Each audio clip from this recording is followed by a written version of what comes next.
오늘 말씀은 예레미야 40장입니다. 예레미야 40장. 자유의 몸이 된 예레미야와 혼란한 유대 정세라고 제목을 정할 수 있습니다. 예레미야가 이제 석방되고 다시 예레미야가 또 하담이 이기는 곳으로 가고, 그렇지만은 그라다에게로 갔어요. 갔는데 그라다를 바벨론 느부갓네살이 유다 총독으로 세워놨는데, 그라다라는 사람은 굉장히 신실한 사람이고 유대 사람들에게 굉장히 또 존경도 받고, 또 예레미야를 굉장히 선대하고 예레미야 말을 잘 듣고 했던 그러한 사람인데, 너무 착했어. 지금 예루살렘이 멸망되고 막 굉장히 혼란스럽잖아요. 그러니까 그러다가 총독이 됐다는 얘기 듣고 사람 막 흩어지고 도망가고 이웃 나라로 망명가고 했던 그런 사람들이 다 모여서 다시 유다를 재건하고자 하는 그런 열망을 가지고 모여들었는데, 그라다라는 사람은 너무나 착해가지고 지금 혼란한 정세일수록 더 하나님을 의지하고 하나님의 뜻을 묻고, 또 예레미야도 가까이 있잖아요. 같이 기도하면서 이렇게 기도함으로 모든 일들을 풀어가야 된다는 그런 생각을 해야 되는데, 그런 생각을 못했나 봐요. 그래서 요하난이라는 그러한 장군이 이 장군도 몰래 싸우다 안 되니까 숨어 있다가, 싸워봐야 못 이기니까 어쨌든 도망가 숨어 있다가 이렇게 다시 모여들어서 군사를 정비하고 이렇게 이를 목적으로 모였는데, 이렇게 장군이다 보니까 정보가 좀 있잖아요. 이렇게 여러 사람들이 정보 루트를 통해 알고 있는데, 그라다를 암살하려고 하는 그러한 사람이 있다 라고 고발해도 그라다가 안 믿어. 아니, 요한안이 거짓말 하는 거라고 생각한다 할지라도 그러한 정보가 있다면 일단은 조심을 해야죠. 경계를 하고 조심을 하고, 또 하나님께서 어떻게 하기를 원하시는지 하나님 뜻을 묻고 하나님 말씀 중심으로 이렇게 돌아와 가지고 이 혼란한 사태를 수습하려고 해야 되는데, 다 나같을 거야. 이게 다 이제 유다를 다시 재건하려고 이제는 이런 어려움 당하지 않으려고 할 거야. 다 한마음이 될 거야 라고 혼자 생각해가지고 그 혼란한 유다 정세를 잘 수습해 가야 되는데 수습하지 못하고 41장에 가면 결국은 암살을 당합니다. 그러니까 너무나 안타깝다는 거죠.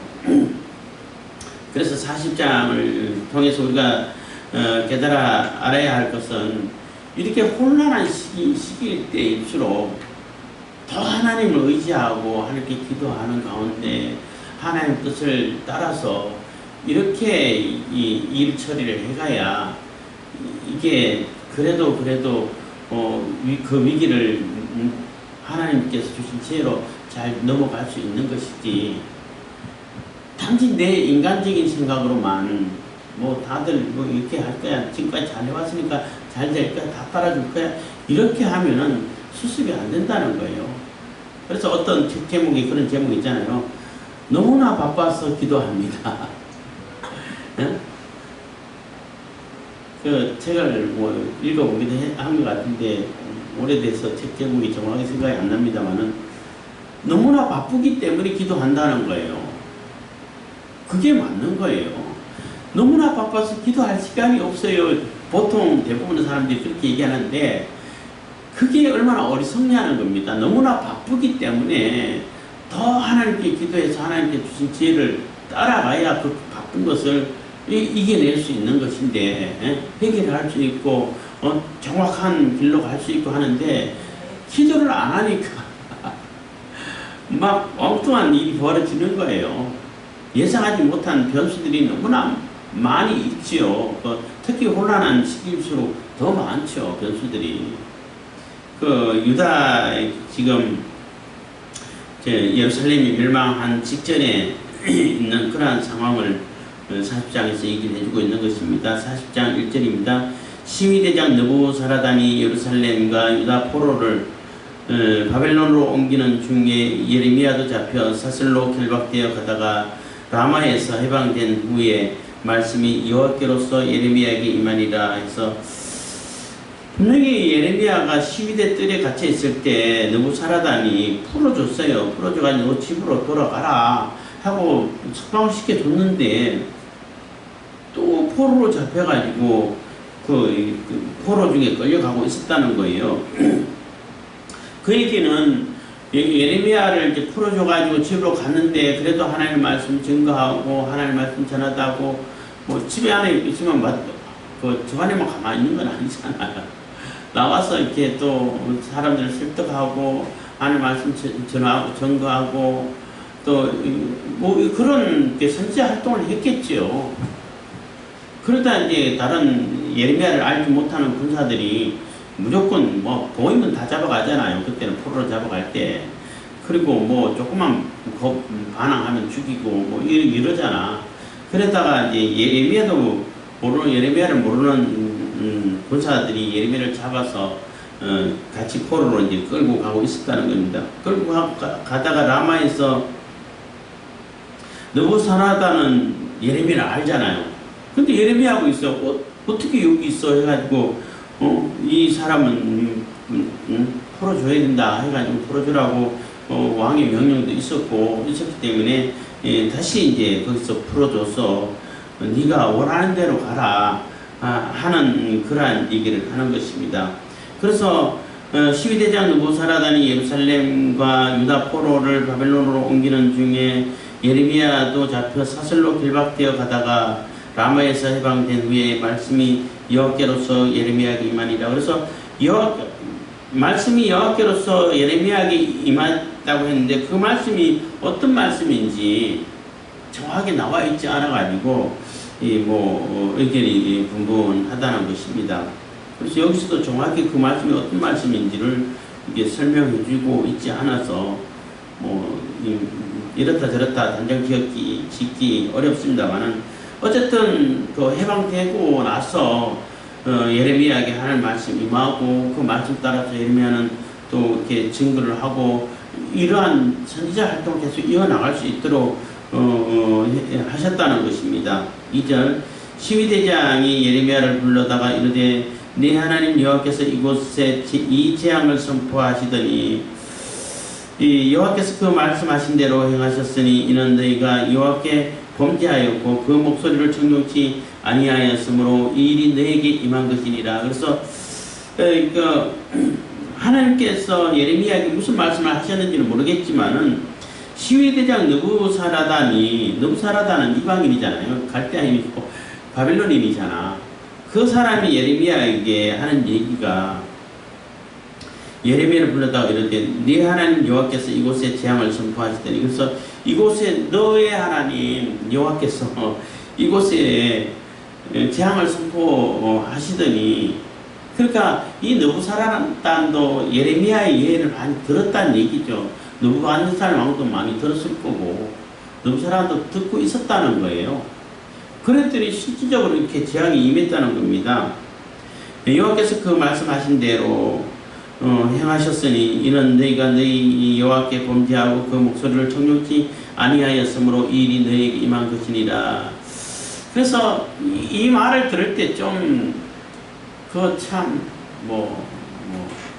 역설이다 아니면 참 영어로 아이러니하다 이런 표현을 써야 되는지 모르겠지만은, 그 이방인들이 하나님의 그 메시지를 듣고 그 예언을 듣고 여호와께서 재앙을 예언하시고 재앙을 선포하시더니 결국 그대로 행하지 않고 재앙이 임했는데, 이런데 여호와 하나님 말씀을 들어야 할 유대인들은 왜 그 말을 못 듣고 안 듣냐는 거예요. 이방인들은 정말로 여호와 너희 하나님, 그러니까 자기 하나님은 안 되는 거죠. 자기가 생기는 신은 아니니까. 이게 재앙을 선포하더니 진짜 재앙이 임했네?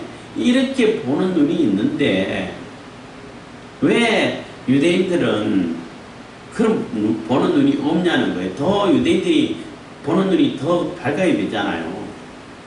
하나님께서 예레미야를 통해서 그렇게 하시더니 결국 이렇게 했네 하고 깨닫고 오히려 하나님 말씀 더 집중하고 예레미야에게 그러면 앞으로 이제 어떻게 해야 할 것인지 그럼 하나님의 지혜를 따라가지고 어떻게 해야 다시 이 예루살렘 완전히 폐허가 되어갖고 사람도 못 사는 그런 상황이 되어버렸고 유다를 다시 재건할 수 있을까? 아니면 예루살렘을 다시 재건할 수 있을까? 이런 고민을 해야 정상 아닌가요? 근데 그런 고민은 유다인들에게는 찾아볼 수 없고 이방인 느부사라단이 그런 얘기를 한다는 게 참 요즘 자주 사람들이 쓰는 말 우프다 해야 되나? 우습지만은 그러나 슬픈 얘기다 이런 얘기인 것 같습니다. 4절입니다. 보라 내가 오늘 내 손에 사슬을 풀어 너를 해방하노니 만일 네가 나와 함께 바벨론으로 가는 것을 선히 여기거든 보라 내가 너를 선대하리라. 만일 나와 함께 바벨론으로 가는 것을 좋지 않게 여기거든 그만두라. 보라 온 땅이 네 앞에 있나니 네가 선히 여기는 대로 선히 여기는 대로 가하게 여기는 곳으로 갈지니라. 그래서 풀어줄 테니까 네가 원하는 대로 가라는 얘기예요. 네가 원하면 바벨론으로 나와 함께 같이 간다면은 내가 아주 잘 이렇게 대접해 줄 테니까 선대해 줄 테니까 같이 가도 좋다. 그렇지만 그게 원치 않는다면은 네가 원하는 대로 가라 하고 완전한 자유를 주고 또 선택권을 준 거예요. 그래서 이 느부사라단이 그러니까 예레미야에게 바벨론으로 가면은 사실 예레미야 입장에서는 바벨론으로 따라가면은 제일 안전하죠. 신분도 보장되고 그만큼 또 대접을 잘해준다고 했으니까 잘 대해주고 그리고 느부갓네살 왕이라든지 느부사라단도 예레미야에 대해서 예언을 듣고 바벨론에 대해서 저항하지 말아라 항복해라 이게 하나님의 징계다 이러한 예언을 했기 때문에 그 사람은 바벨론을 해치려고 하는 사람이 아니다는 것을 알기 때문에 잘 대해주시오. 근데 이제 예레미야는 그렇게 선택하지 않았죠. 그래서 이 느부사라단이 바벨론으로 가는 것을 좋지 않게 여기거든 그만두라. 보라 온 땅이 네 앞에 있나니 네가 선히 여기는 대로 가하게 여기는 곳으로 갈지니라 한 얘기는 그 시대 사람들의 그 사고방식 중에는 자기가 섬기는 그 신은 그 신들이 관장하는 영역이 다 있어요. 그러니까 일본 말로 하면 나발이라고 해서 구역, 영역이 다 있어. 자기 영역이야. 하는 그런 데 있는데 그 지역을 떠나면은 그 신들의 진노를 받을 수 있고 아니면 진노를 진노를 안 받는다 할지라도 그 신의 보호를 못 받을 수 있다는 거예요. 그 지역을 떠났기 때문에. 그래서 이제 요나 같은 경우도 니느웨로 가라고 하니까 도망가려고 그러잖아요. 하나님 앞에 사실 도망갈 수 있는 곳이 어디 있어요? 없잖아요. 그 사고방식이 그 유대 지역을 떠나면은 여호와 하나님이 그 영향력을 못 미칠 거다. 그 영역을 떠났으니까. 이렇게 해서 저기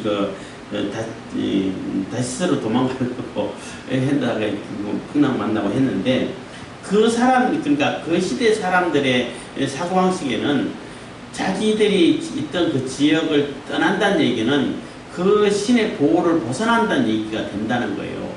그래서 예레미야가 여호와 하나님을 섬겼으니까 여호와 하나님의 보호를 계속 받고 그 뜻을 받들어야 되는데 바벨론으로 가버리면은 여호와 하나님 보호 못 해주잖아. 그렇기 때문에 이게 그런 표현을 쓰는 거예요. 바벨론으로 가는 것을 좋지 않게 여기거든 그만두라 이런 표현을 쓰는 거예요. 바벨론으로 가면 바벨론의 신의 보호를 받고 거기 신을 섬겨야 되잖아. 그게 좋지 않고 여호와 하나님을 배반하는 것이 될 수도 있으니까 네가 좋은 대로 가라 이런 표현이 된다는 거예요. 그렇지만 그렇지는 않죠. 바벨론에 있든지 어디 있든지 하나님이 다 주관을 하시고 보호를 하시죠. 그렇지만은 예레미야는 바벨론으로 가가지고 내가 할 일이 있는 것이 아니라, 물론 바벨론에는 뭐 다니엘도 있고 뭐 다른 그 선자들도 있었지만은 예레미야는 지금 유대의 이 땅에서 유대에 남아 있어가지고 유대의 하나님 말씀을 증거하고 계속 유대를 다시 재건해가는데 거기에 하나님 말씀이 필요하다라고 생각했겠죠. 그래서 그 바벨론으로 따라가지 않았다는 것입니다. 5절입니다. 예레미야가 아직 돌이키기 전에 그가 다시 이르되 너는 바벨론 왕이 유다 성읍들의 총독으로 세우신 사반의 손자 아이감의 아들 그다랴에게로 돌아가서 그와 함께 백성 중에 거하거나 너의 가하게 여기는 곳으로 가거나 할지니라 하고 그 시위대장이 그에게 양식과 선물을 주어 보내매. 그래서 혹시 또 거기에 바벨론으로 가기 힘들면은 그다랴에게로 가라. 거기 총독으로 유명해놨으니까 그러면은 뭐 나름대로 조금 군사력이 있으니까 군사력도 있고 총독을 따르는 그 보호 군사력이 있죠. 그러니까 그래도 그냥 다른 데 가는 것보다는 조금 더 안전하겠죠. 뭐 그렇잖아요. 그쪽으로 가는 것이 좋지 않을까라고 이렇게 의견을 내고, 그렇지만 네가 원하는 대로 가라. 그거 강요하는 것은 아니다. 하고 가서 쓸 수 있는 그런 양식이라든지 가는 동안 양식이라든지 필요한 그런 물품을 줬다는 거예요. 뭐 여기 선물 줬다는 얘기는 뭐 특별한 뭐 기념품을 줬다는 얘기가 아니라 예레미야가 가서 이렇게 쓸 수 있고 필요하다고 생각되는 그러한 그 경비라고 얘기해야 되는지 하여튼 그러한 것을 줬다는 겁니다. 그래서 예레미야가 6절입니다. 예레미야가 미스바로 가서 아이감의 아들 그다랴에게로 나아가서 그 땅에 남아있는 백성 중에서 그와 함께 가니라. 그래서 그다랴에게로 갔어요. 그다랴에게 갔으면 그다랴는 예레미야를 선대하고 예레미야의 예언을 그래도 기억하고 예레미야를 살리려고 애를 많이 썼고 또 그 아이감의 아들을 했는데 누구의 손자 아이감의 아들 이렇게 했는데 그 사람들 그러니까 그다랴의 아버지 또 할아버지는 이사야 때부터 이스기야 때부터 사반의 아들이라 그래서 사반이라고 그러면은 그 히스기야 왕 때 그 하나님 말씀 발견해가지고 그 하나님 말씀 읽고 히스기야가 다시 이스기야란다 요시야 왕 때 그 말씀을 듣고 또 요시야가 또 하나님께 또 경배하고 하나님 말씀 그렇게 종교 개혁을 시작하고 할 때 같이 일했던 사람이에요. 그 아이감도 굉장히 또 신실했고 그다랴도 예레미야를 이렇게 선대하기 위해 가지고 일했던 굉장히 신실한 사람인데 왕족은 아니죠. 여기에 이제 또 이렇게 반감을 품는 사람이 있었다는 거죠. 그렇기 때문에 총독이 되었으면은 자기 지식도 물론 필요하겠지만은 예레미야도 가까이 있잖아요. 그러면은 같이 기도하면서 하나님의 뜻을 구하고 하나님 말씀을 따라가지고 하나님께 주신 지혜를 따라가지고 일을 하려고 해야죠. 근데 그런 모습이 안 보인다는 거예요. 어쨌든 예레미야가 미스바로 가서 아이감의 아들 그다랴에게로 나가서 그 땅 남아있는 백성 중에 그와 함께 거하니라. 그래서 남아있는 백성들에게 하나님 말씀 증거하고 이 남은 백성들을 이렇게 다시 이렇게 재건하기 위해서 다시 이제 새 출발하기 위해서 예레미야가 남아 있었다는 것입니다. 그래서 예레미야가 굉장히 중요한 역할을 할 수 있죠. 그리고 새롭게 시작되는 유다 백성들에게 있어서는 이 선지자가 있고 없고 차이가 굉장히 커요. 굉장히 큰데 예레미야 말을 이렇게 안 듣는다는 게 문제가 되는 겁니다. 또 7절입니다. 덜에 있는 군대 장관들과 그들의 사람들이 바벨론 왕이 아이감의 아들 그다랴를 이 땅 총독으로 세우고 남녀와 유다와 바벨론으로 옮기지 아니한 빈민을 그에게 위임하였다 함을 듣고, 그래서 그 주변에 흩어진 사람들, 뭐, 들에 있는 군대 장관들이라니, 군대 장관인데, 그 장군들인데, 그 바빌론 군사하고 못하고 싸워봐야 죽을 거니까 도망가 있었다는 거예요. 몰래 숨어 있어서 피해 있었다는 거죠. 그리고 이제 막 흩어지고 막 전쟁이 일어나니까 피난 가고 흩어지고 이웃 나라로 도망가고 이랬던 사람들이라는 겁니다. 이랬는데 그 시편에 보면은 에돔을 저주하는 시편이 나오잖아요. 나올 때 다른 그 나라 뭐 암몬이라든지 모압이라든지 이런 나라들은 그래 조금 덜 했는데 에돔은 피난 오는 그 사람들을 잡아가지고 다시 군대에게 보내고 오히려 또 같이 죽이고 또 예루살렘을 다 이렇게 완전히 다 회파하라고 그래서 같이 또 노략질하고 이랬다는 거예요. 그래서 이게 에돔에 대한 그런 저주의 시가 나온다는 겁니다. 그렇지만 어쨌든 간에 주변에 흩어져 있던 그러한 유다 백성들이 그다랴에게로 미스바, 그러니까 예루살렘이 아니고 미스바예요. 미스바로 다시 모여서 다시 이제 유다를 이렇게 재건하기 위해서 다시 정착하기 위해 가지고 모여들었다는 것입니다. 8절입니다. 그들 곧 그다냐의 아들 이스마엘과 그들 곧 느다냐의 아들, 그다냐가 아니고 느다냐의 아들 이스마엘과 가레아의 두 아들 요하난과 요나단과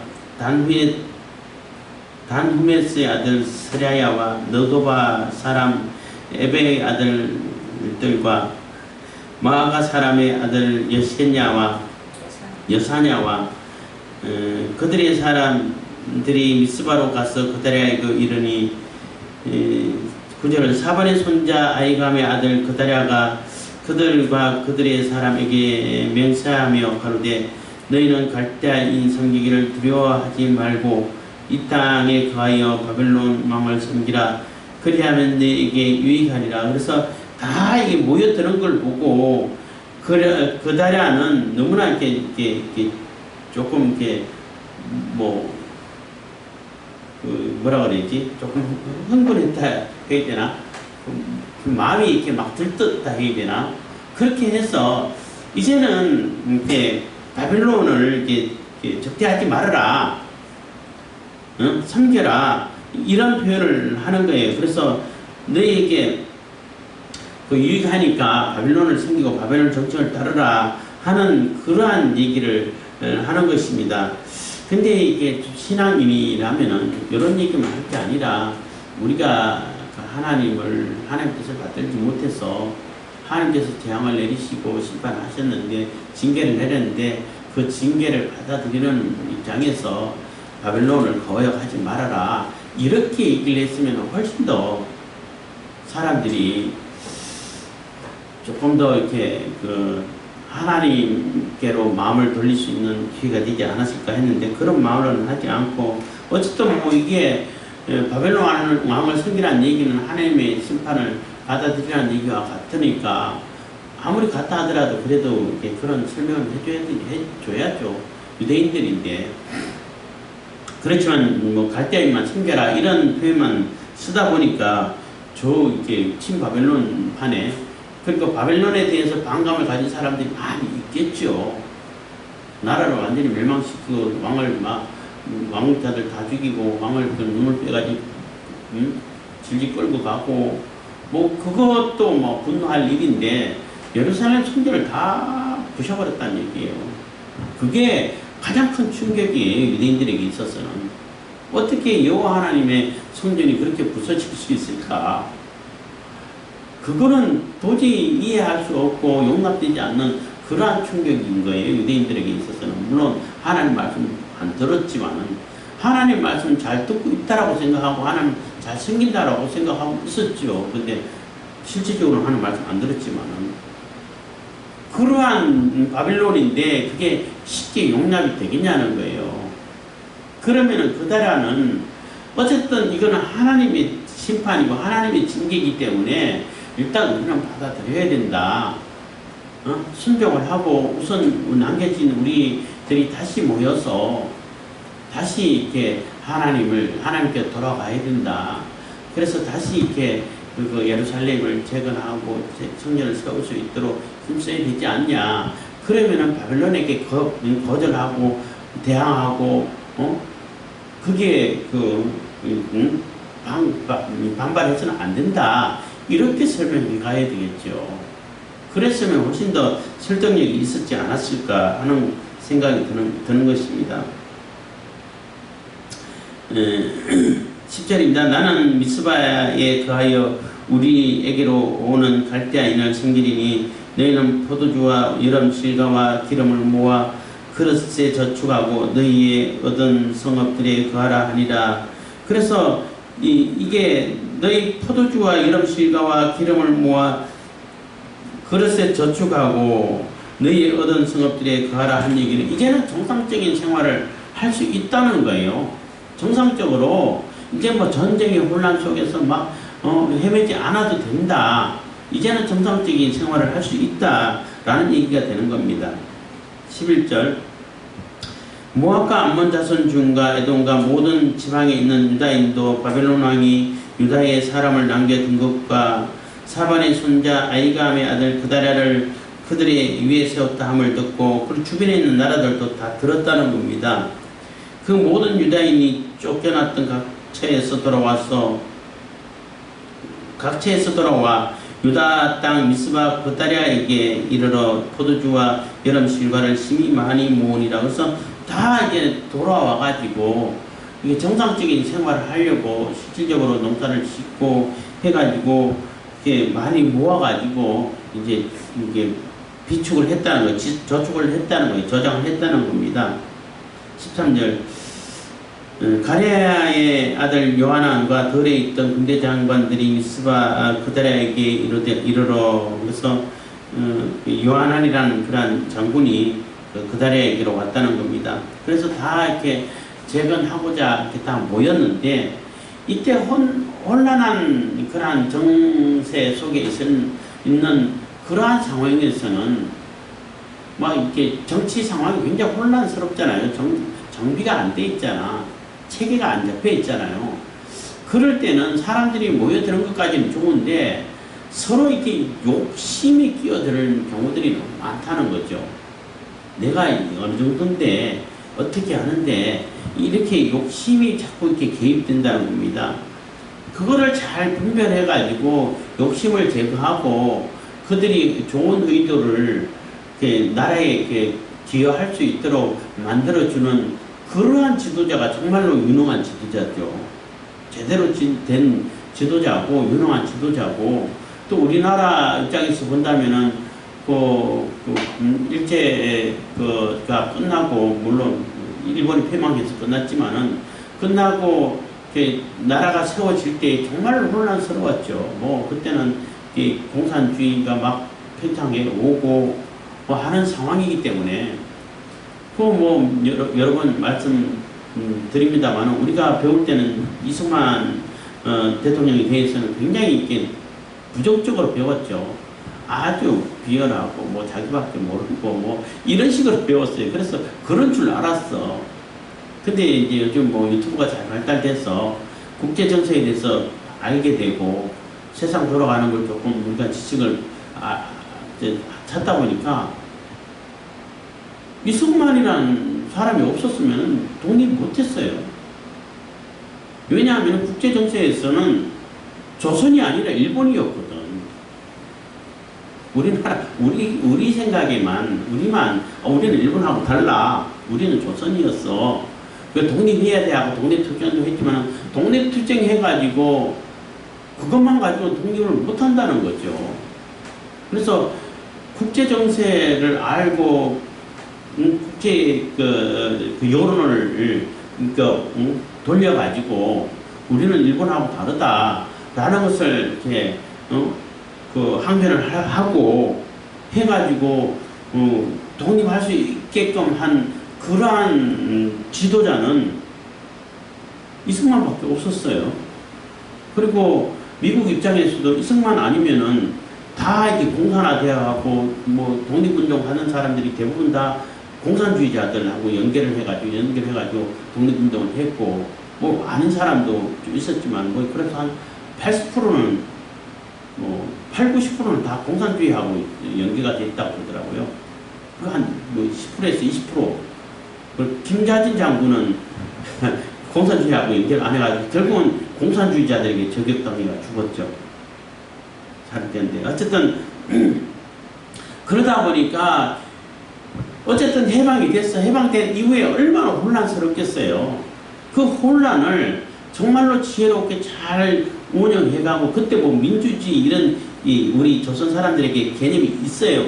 없어요. 없단 말이에요. 그러니까 그때부터 민주주의 한다고 뭐 하면 되냐면 안 된다고. 그래서 이제 우리나라에서는 뭐 이승만, 박정희라는 사람이 굉장히 지도력을 잘 발휘해가지고 수습을 잘 해갔죠. 잘 해갖고 나라를 일단 잘 세웠고 이승만 대통령은 잘 세웠고 이승만이라 사람이 없었으면은 대한민국이 태어날 수가 없어요.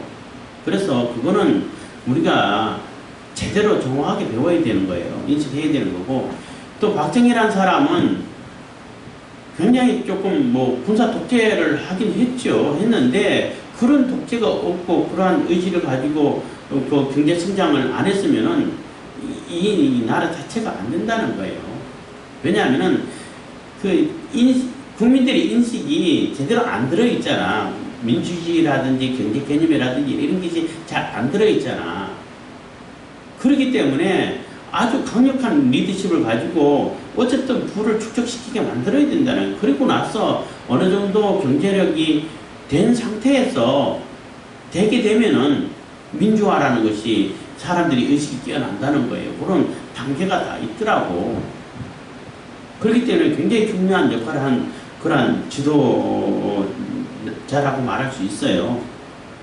그래서 우리가 다시 배워야 되고 다시 그 이승만 박정희에 대해서 다시 이렇게 조금 더 이렇게 객관적이고 실질적인 역사의식을 가져야 알아볼 수 있다는 것입니다. 그것처럼 이게 정세가 혼란하면은 그 지도자가 굉장히 중요한데 지도자가 정말로 지도력을 잘 발휘해야 된다는 거예요. 그래서 나라를 위해서 헌신할 수 있고 나라를 위해서 쓰임받을 수 있는 그런 역량을 그대로 쓸 수 있도록 해야 되는데 거기서 욕심이 개입되게 되면은 더 혼란해져 버린다는 거예요. 그래서 그 욕심을 잘 걷어낼 수 있는, 잘 분별해가지고 쓸 수 있는 그런 지도자가 필요한데 그다라라는 사람은 그러한 지도력은 없었던 것 같아요. 너무나 착하고 순진하고 다 나 같은 사람만 있을 거라고 생각하겠다는 게 문제가 된다는 거예요.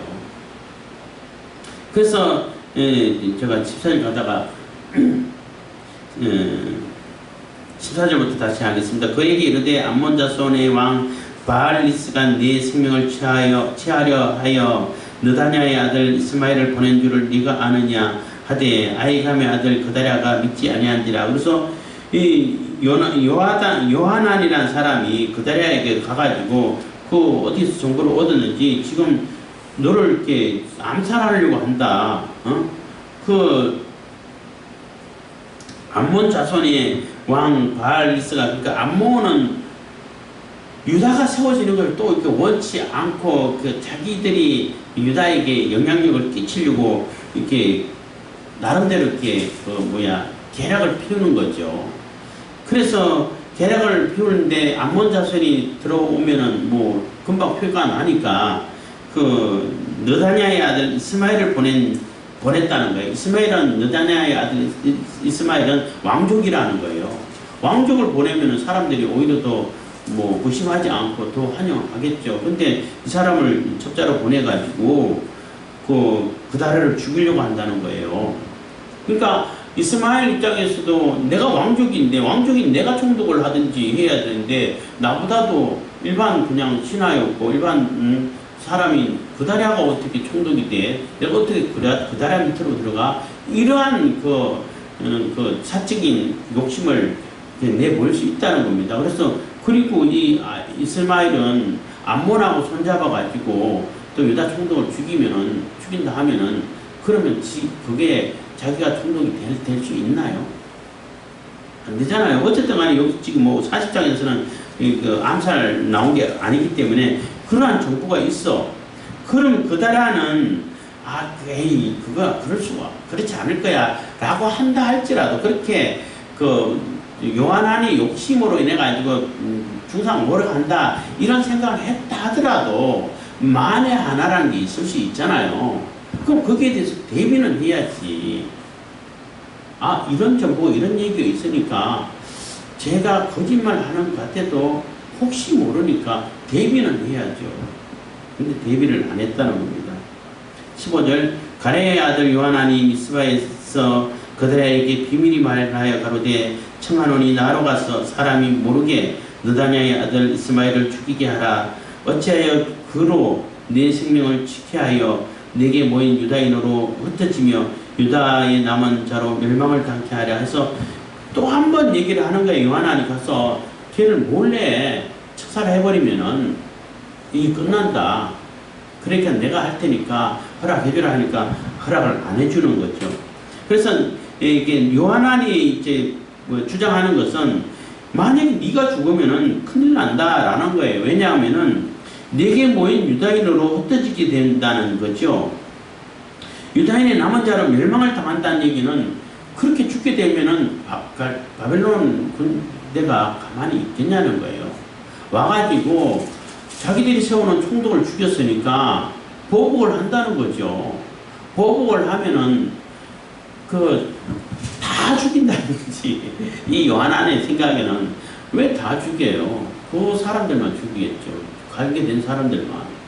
그리고 뭐 이스마엘이 죽여가지고 그달에 뭐 대신 자기가 억노릇하면 뭐 이스마엘만 죽이겠죠. 그게 그 관계된 사람들만 죽이겠죠. 왜 다 죽여? 왜냐 다 죽여 없애버리면은 그 땅이 황폐해가지고 세금도 안 들어오고 필요할 때는 군사도 차출해야 되는데 군사도 차출 못하고 이렇게 될 텐데 그럼 바보짓을 하겠어요? 일부러 남겨놨는데 이거 개간하라고 여기서 발전시키라고 남겨놨는데 근데 이제 그렇게 생각했다는 겁니다. 16절 그러나 아이감의 아들 그다랴가 가레의 아들 요한안에게 이르되 네가 이 일을 행치 말 것이니라 너의 이스마엘에 대한 말은 진정이 아니니라 하니라. 그래서 너 거짓말 하지 마. 절대 그럴 리 없어. 하고 그냥 무시를 해버렸다는 거예요. 분명히 그렇게 얘기하면은 어떤 뭐 정보에서 어떻게 했냐고 자세히 알아보고 그럼 죽이지는 말고 경계나 하자 하든지 그에 대한 대비는 해야 될 거 아니에요. 그럼 정말 못 믿으면은 하나님께 지혜를 구하든지 예레미야도 있잖아요. 같이 구한다 했잖아.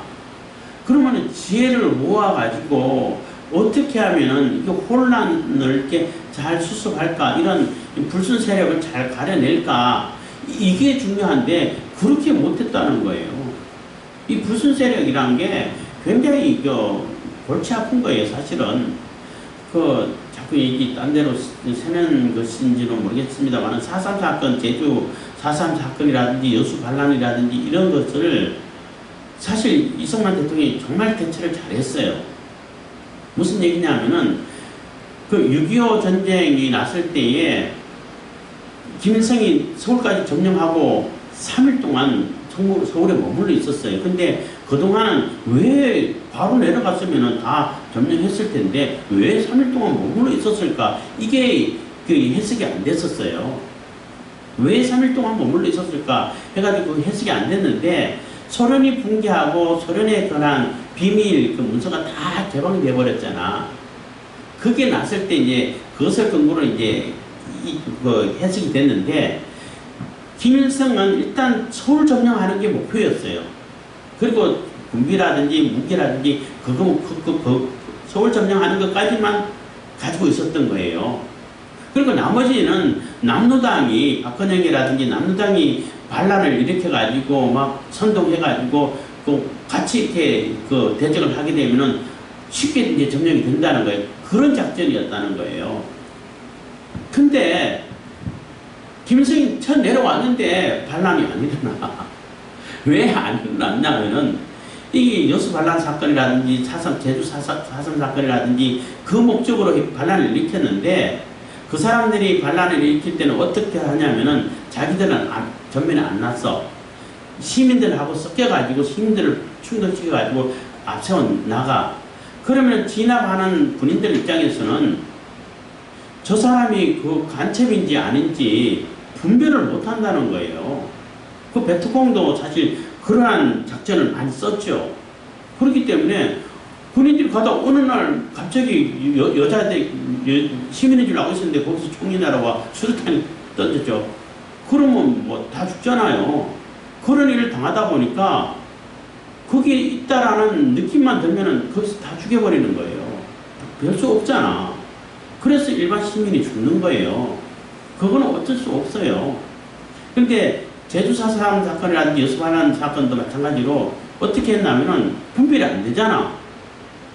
그래서 그냥 거기 있으면은 가담되고 거기에 뭔가 김새가 이상하면 사실 다 죽여버렸어요, 사실. 그래서 그 일반 그 주민들이 피해를 많이 입었어요. 입었지만 어쩔 수 없는 거예요. 그래서 이제 추모를 해주고 거기에 대한 그 아쉬움은 있긴 있는데 그렇게 안 했으면은 반란이 일어나고 완전히 적화가 됐겠죠. 그래서 이승만 대통령이 거기에 대해서 거기에 가담되고 그 시민하고 섞여가지고 이렇게 막 선동질을 하고 하는 그런 사람이 있으면은 분별이 안 되면은 그 친구들과 다 죽여버렸어요. 그냥 잘한 거예요. 정말 잘한 거예요. 우리가 어떻게 시민을 죽일 수 있냐 했는데 분별이 안 되는데 어떻게 안 죽이면은 그냥 완전히 나라가 뒤집어지는데. 그래서 그거는 조금 시민들이 죽어서 조금 아쉬움은 있죠. 뭐 선량한 시민이 죽었으니까 어떻게 뭐 추모를 해줘야 되긴 하겠지만은 그렇게 안 했으면은 이 대한민국이 유지될 수가 없었다는 거예요. 그래서 다 죽여버리고 그 반란이 일어나지 못하게. 그래서 박헌영이 북한에 넘어가서 처형당했어요. 왜 처형당했냐면은 그냥 자기의 정치적인 김일성의 그 정적이기 때문에 처형했다 이렇게만 알았는데 사실 그게 아니었다는 거죠. 그래서 네가 맡은 역할을 왜 못했냐 해가지고 처형시켰다는 거예요. 그래서 이제 의문이 풀렸다 이런 얘기를 제가 들었는데 그것처럼 이 혼란한 상황에서 수습을 잘해야 되고 어떤 게 간첩인지 분별을 잘해가지고 가려내고 하는 그러한 역할을 잘 해야 되는데 그런 역할을 너무 못했다는 거예요. 그래서 이 그다라라는 사람이 착한 사람이고 아주 신실한 사람은 맞는데 그러한 지도력은 없구나 이런 생각을 하게 된 것입니다. 그래서 우리가 처음에도 말씀드렸지만은 정말로 혼란할 때일수록 바쁠 때일수록 하나님께 기도하는 거 빼먹으면 안 돼요. 그거는 확실한 것 같아요. 바쁘게 해야 된다 하다 보니까 자꾸 엉뚱하게 하게 되고 판단력이 안 써가지고 그냥 잘못된 판단을 해버리고 나중에 보면 어떻게 이렇게 했지? 이런 일이 벌어지게 되고 그렇게 되는 것 같아요. 그래서 정세가 혼란하고 막 무질서하고 할 때일수록 더더욱 하나님께 지혜를 구해서 지혜를 모아서 그렇게 해가야 겨우겨우 이렇게 해갈 수 있는데 그런 절차를 나중에 너무 가볍게 생각하고 무시를 하고 해서 오히려 더 이렇게 혼란을 가중시키는 일밖에 되지 않나 이런 생각을 하게 되는 것입니다. 그래서 우리도 뭐 여러분들 이렇게 일상생활을 할 때에 바쁠 때일수록 기도를 더 해야 돼. 기도한다 해가지고 계속 그냥 앉아서 그냥 묵상만 하고 있는 것이 아니라 내가 열심히 다니면서 계속 기도하는 마음을 가지고 기도하면서 기도하면서 운전하고 기도하면서 출근하고 해야 되는 거예요. 그래서 더더욱 하나님께 지혜를 구해야 된다는 것을 여러분들 꼭 기억할 수 있기를 바라겠습니다. 기도하겠습니다. 사랑해 주신 감사합니다. 이 시간에도 은혜와